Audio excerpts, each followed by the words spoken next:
Bueno, me parece que el primer título que fue relevante en la semana fue sin duda el presidente uruguayo, Lacalle Pou, en el Congreso Birregional de CREA, que hablábamos el El domingo domingo pasado. anterior, sí, y bueno, un discurso muy atractivo para todos los productores hablando del concepto de la libertad de modo general, así que eso es como para rescatar. No sé si tenemos algún audio que nos pueda introducir en el Escuchamos entonces, tema. si te parece, las definiciones.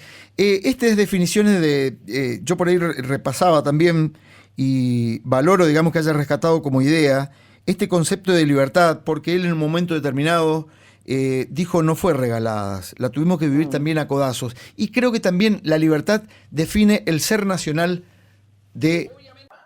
Al alcance de la mano exitosa y te tenés que mirar para adentro. Y eso nos pasó mucho en equipo y a mí personalmente decir, bueno, ¿qué es lo que realmente te moviliza? ¿Cuál es tu esencia? ¿Qué tenés que sacar de acá adentro en un momento que hay tanta incertidumbre? Y siempre apareció así, un día sí y otro también, aún en los días de turbulencia y de soledad, el concepto de la libertad.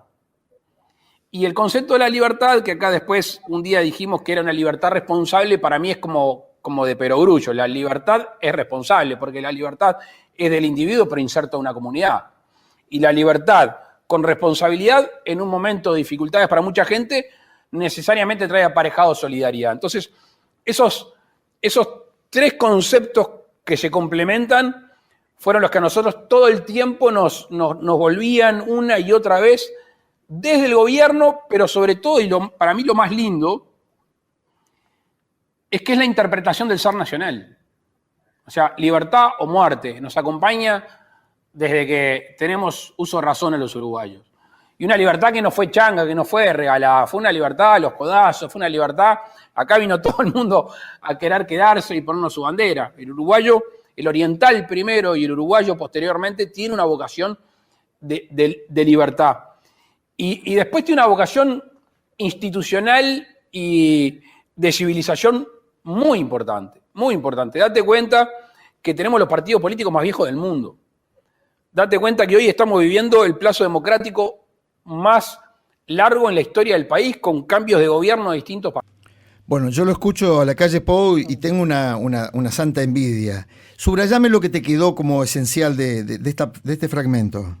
De la libertad, que ya no es tanto como un regalo, como algo que ya está, que debería, pero la responsabilidad de tenerla y de mantenerla, ¿no? Y uno no puede evitar comparar el discurso de Lacalle Pou con lo que pasa en Argentina, en donde hay una media negación de la propiedad privada, no como en casas, campos o territorio, sino sobre las decisiones de esos activos privados, ¿no? Es decir, si puedo o no comprar dólares para pagar un servicio, un insumo al extranjero, si puedo vender o no mi mercadería, a qué país, a qué precio. Es decir, estamos viendo estos cepos, estas faltas de libertades, o sea, los cepos como la imposibilidad de decidir sobre mi activo privado, sobre lo que tengo y lo que produje, porque un cepo se puede decidir mediante DNU en minutos, pero la producción no tiene menos de 6 meses, un año, 2 o 3. Ni hablar de la posición del canciller argentino defendiendo En Chile.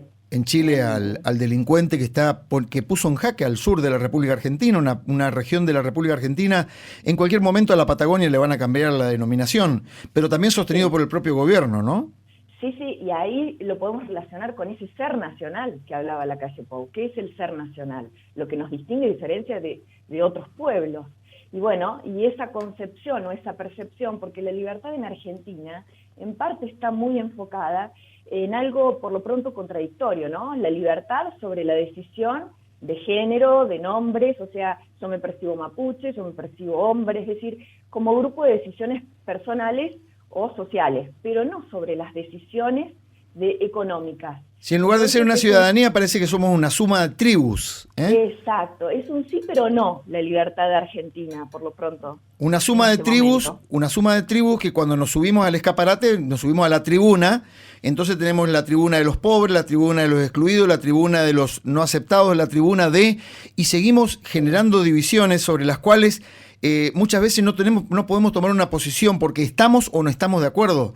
Entonces los extremos que se han instalado nos ponen en lugares muy difíciles de tratar de hacer un aporte coherente o de sentido común o tender un puente, como bien lo señalabas vos o lo señalaba Sí. el presidente uruguayo. Sí, tiene una frase que es contundente en el principio de su discurso en el Congreso CREA, que tiene que ver con construir antes puentes. Es decir, no podemos cruzar hacia el otro lado. Primero tenemos que tener la intención de cruzar hacia el otro lado. Y ese ser nacional, ese sentimiento puede abogar con lo que es la unidad, porque nos permite construir en equipo, construir juntos, porque no podemos solos. Ahora, bueno, hay que ver si está ese punto de consenso que por el momento lo vemos muy distante. Las diferencias, lamentablemente...